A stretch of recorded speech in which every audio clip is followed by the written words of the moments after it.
Hello, how's it going? Welcome here. This fifth video, going to be a short one today. For this class, we actually went down to the synth studio and Luke showed us how to use the ARP 2600, very influential and very cool semi-modular subtractive synthesis device. And in class, all we did really was kind of build on some of the synthesis stuff that we talked about in a previous class with a specific application built around a very interesting acoustic or perhaps auditory phenomenon, auditory illusion. So to set the stage, imagine you're a young me way back in 1996 and you're playing this game, maybe you heard of it, called Super Mario 64. And you get to these stairs near the end of the game, and you're trying to up those stairs. It's the final boss of the game, and you want to run up the stairs, get to the top, go into the last level, but then this happens.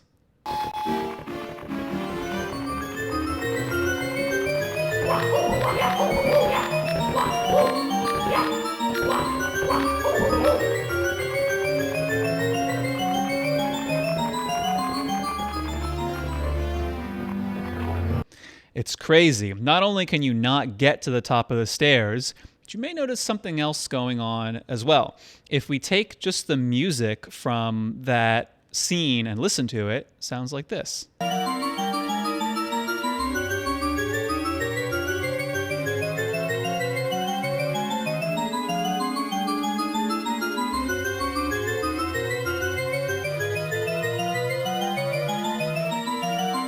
Somehow, in the game, as you're running up the stairs, you never seem to make it to the top.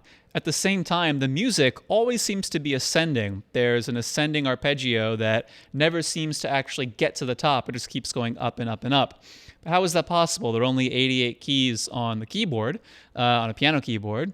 And, even beyond that, frequencies, we can only hear up to 20,000 hertz. So how do the pitches, just the apparent pitch, how does it just keep going up and up and up and up and up?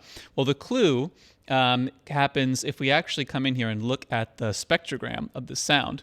You'll see something really interesting. You'll see that even though the audio, it sounds like the pitch keeps going up and up and up, it actually does break into these loops, and you can even see the point where it loops. This is building on a phenomenon it's building on a couple of things. The first is this idea of perceived pitch as a function of the fundamental and the harmonic ratio between the partials or the harmonics in the sound. So if you remember when we looked at Spear, we were playing with this recording. Let's see if I go to open. Will I be able to open? Yes, here it is. We had this recording of me saying hello. Hello. And one thing you might notice that's kind of interesting is if we take this bottom partial and we delete it. Hello. Even though that frequency component at however many hertz it is, it looks like it's about 140 hertz. Even though that frequency component isn't there, our perception of the pitch of the sound remains the same. It sounds thinner, and it sounds somewhat more compressed or electronic or something, but our sense of what pitch I'm actually saying is the same, whether it sounds like this, hello, or like this, hello. And that's because what actually determines your sense of pitch has more to do with the ratio, the relationship between, or the distance between these harmonics, and less to do with which harmonics are actually present. And that's the trick that's happening in this sound in order to make you have the sense that the pitch is always going up. Because even though the frequency components are actually fading in and out. So you can see there's this low frequency component that goes up to about here, and then it jumps back down here, then it goes up, even though the individual components actually have this kind of staircase pattern where they go up and then drop down, they go up and then drop down. as a whole, the whole kind of structure is always sliding upwards. It's just like a barbershop pole. If we just do like barbershop pole illusion. If you look at one of these things while they're spinning, you're sure that you're right. We infer movement up and to the right. This is called the aperture illusion. Okay, I don't need this. I just need, I just wish I had a nice, easy one. Okay, you can see somebody else is even referencing the Shepard tone. Point is that the bands of the barber pole just go around and round, but the relationship between the edges is going up. Same thing is going on here with the Shepard tone. So what I wanted to show quickly was how we could build something like this in Max and even create the illusion and start to play with it in one way or another here within the program. So I'm going to start with something very simple. I'm going to start not with a cycle, but with a phaser. So the kind of cool thing about phaser is that you can use it to, so phaser, as we know, it just makes a ramp. It just makes a ramp that goes from 0 to 1. And the argument we give to phaser is the rate in hertz at which that ramp goes up and down. So I set this to 2. It's ramping twice per second. And I've set it to 1. It's ramping once per second. And phaser is useful because we could do stuff like pass this into a cycle tilde.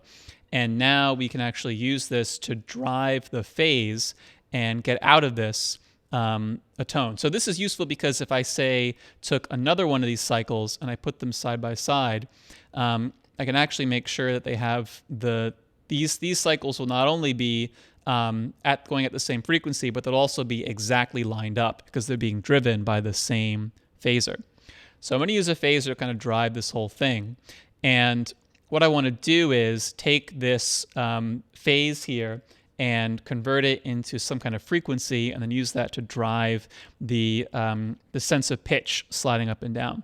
So I'm going to make an M2F tilde, and then we'll scale the output of this phaser to be in the range of, say, I don't know, 48 to 80. We'll see how this sounds.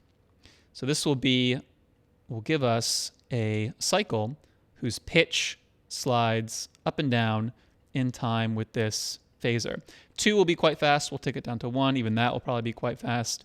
But let's take a listen to how this sounds.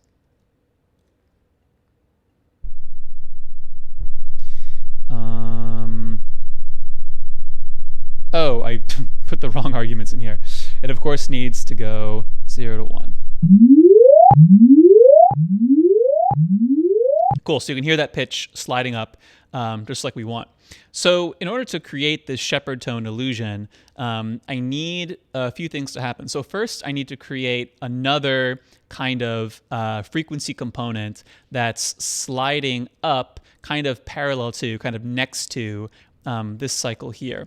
And so to do that, I'm just going to make, I can take the trick that makes this all work is to take the phase coming out of this phaser and just adjust it so that it's next to, so that it's always, what I want is, as one of these things, one of these cycles is like sliding up, I want the other one to always be like just below it or just above it.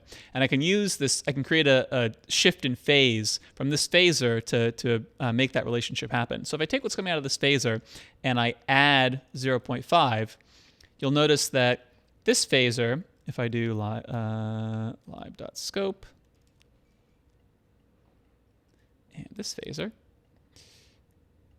you'll see that in addition to being shifted forward, or rather I haven't actually shifted it forward by 1, I've just taken the whole phaser and pushed it up by 0.5. But then I can use the modulo operator to essentially wrap it back around. And what modulo does is it takes values that are outside a certain range and wraps them back around. So if I have something like number tilde, and I pass this into a modulo, is here mod tilde 1. Between 0 and 1, it's always the same.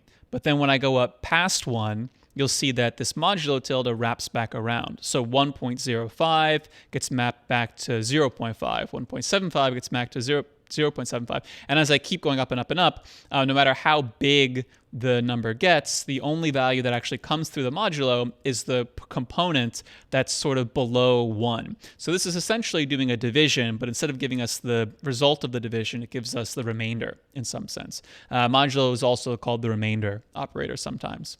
So by using this modulo, hopefully you can see that these two phasors down here, by adding some phase and then taking a modulo, I've shifted one of these phasors forward by half.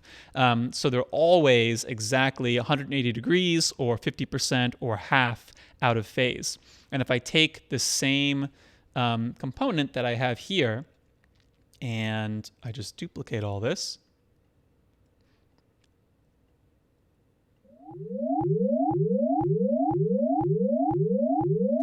it's kind of interesting.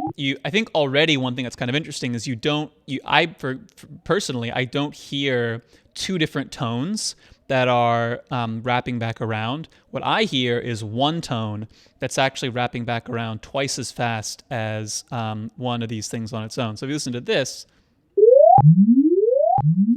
1, 2, 1, 2, 1, 2, but then you connect this other one, and my perception is as of one tone with a slightly richer timbre that's wrapping around twice as fast. So this is just 2, but I can make as many of these as I want, and in particular, I could make, say, 4 of them. If I make this one 0.25 and this one 0.75, now these are all going to be, so this one's 50% out of phase, this one's 25% out of phase, this one's 75% out of phase. And as I add them all together, you'll start to hear an even richer tone.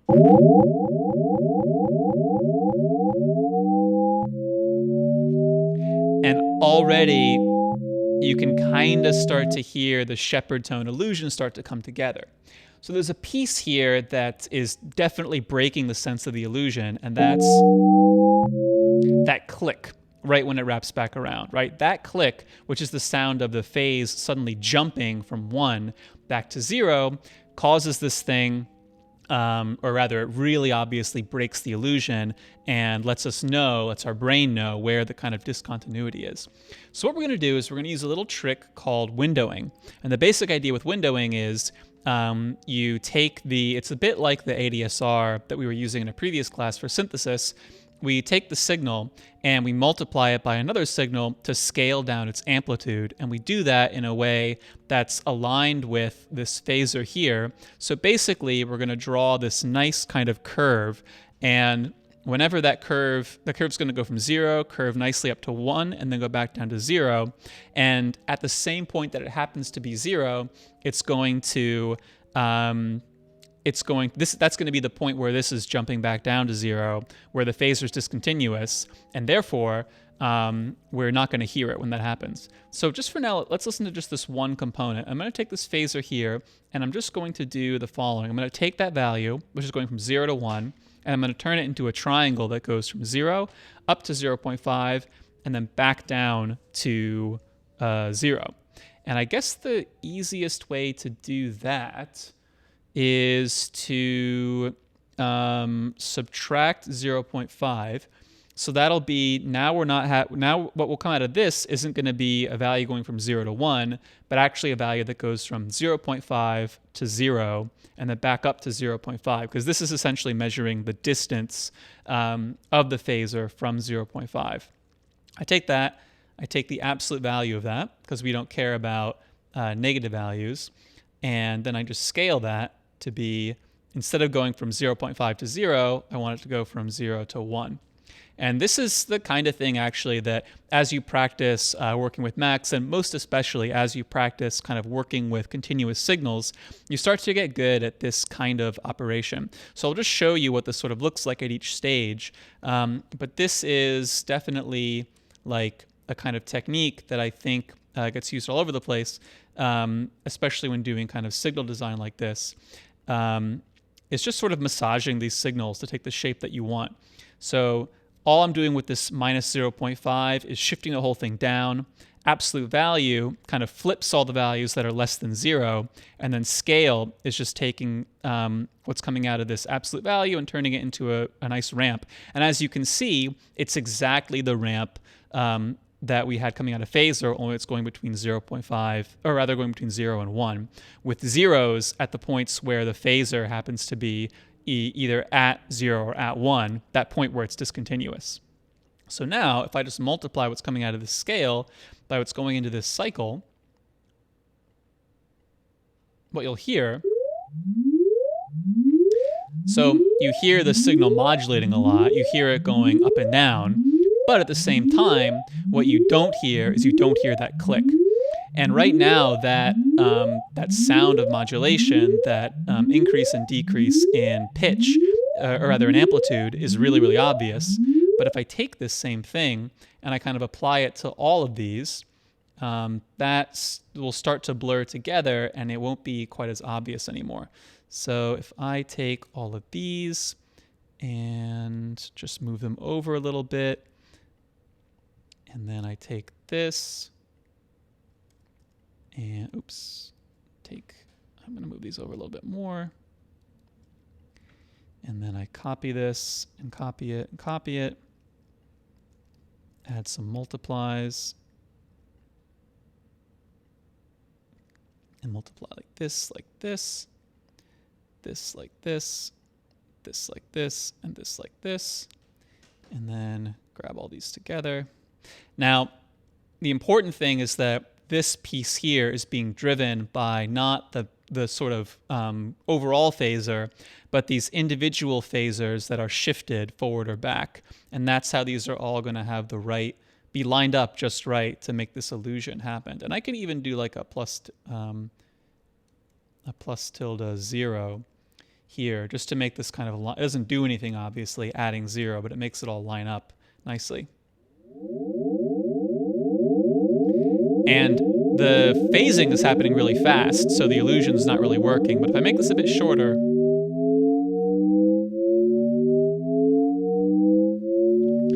you can sort of start to hear the illusion start to happen a little bit. The faster this goes, the less the illusion is going to kind of work. If you take this and make it nice and slow,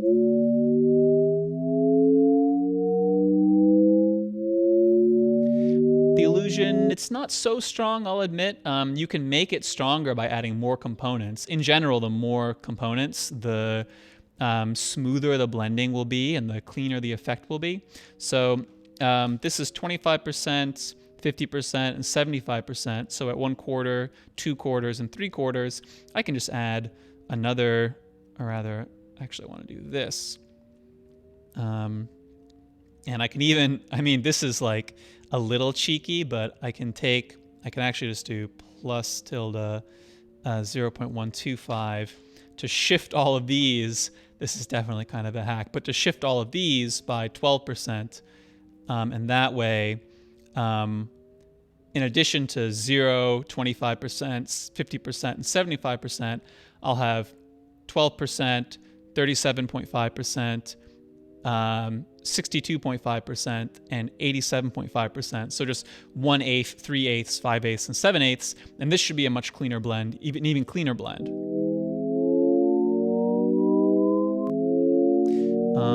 But I've done something wrong. Because there's no modulo here. I'm missing a modulo.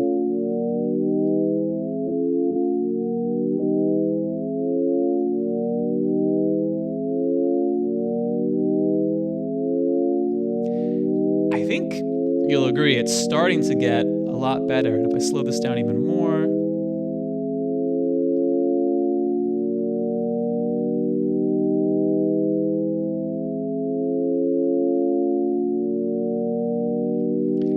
it, to me, is starting to have that Shepard tone quality where it really ramps up. It really, feels like that pitch is always going up. So you could play this window here. This window here happens to be a very sharp, if I just make this a little faster so we can see it, is this very sharp kind of up and down curve. We could make this a lot gentler, for example, by using a cos function to make it into a smooth curve. This is just taking the cosine of that value and or rather it's taking the cosine of this function.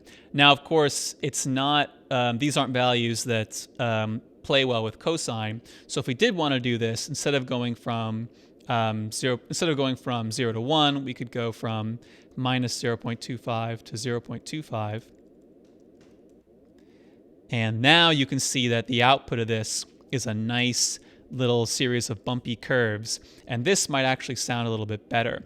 I can try quickly to replace some of these like this. And I'll even show you a cool trick for doing this kind of thing. If I select, I think this will work. If I select these two, copy it, select this one, and do paste replace. Oh, I can't do paste replace. That's too bad. But I can do this. And I'll just do that quickly for all of these. So select all these, delete them, take one of these, put it here,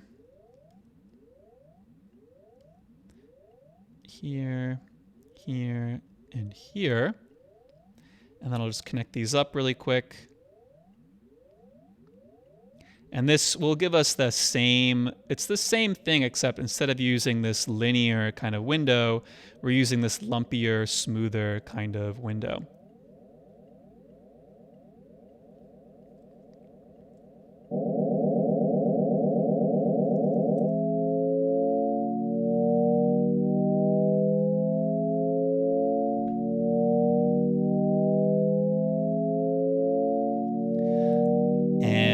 I think that gives us a nicer, stronger impression of that Shepard tone effect. One thing I'll just say about this, you can play, once you have this kind of basic system down, all this stuff becomes something you can experiment with. You could, for example, just see, what does this sound like?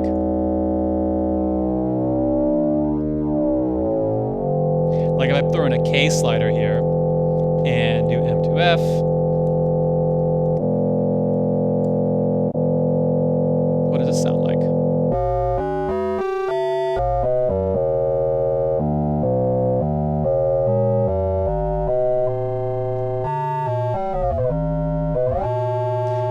Kind of interesting. You can also, what did I want to say about this? You could also, so this range, 48 to 80, I mean, that's also something that you could play with. So we could say, this is going to get pretty messy if I do this, but instead of taking, these are just arbitrary numbers, 48 to 80, you could, of course, plug in different values here and just, see how this sounds. So instead of going from, instead of going over the frequency range 48 up to 80, which, now that I think about it, is not a very good frequency range for the Shepard tone. In general, you want the lower end to be particularly low, so you can't really hear it when it fades back in. But instead of going from 48 up to 80, we could go from like 60 to 80, or even 72 to 80.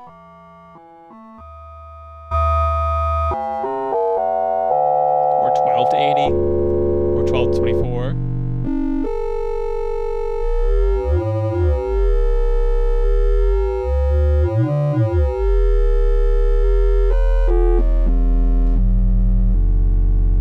Anyway, there's probably lots of like other things to experiment with and explore. Little timbre games you can play. Maybe you can find a musical use for these, especially if you start to take these values and modulate them continuously, or add some kind of motion to them, or connect a controller to these so that you can manipulate them in real time. So that's all we talked about in class before we went down to the lab to look at the ARP 2600. I'll post some good links to 2600 videos that you can check out. That's Shepard tone. Thanks for watching, and I should have the video for the next class up pretty soon because I'm already getting behind, but I should get that recorded tomorrow and that should go up right away. So thanks for watching, and see you guys very soon.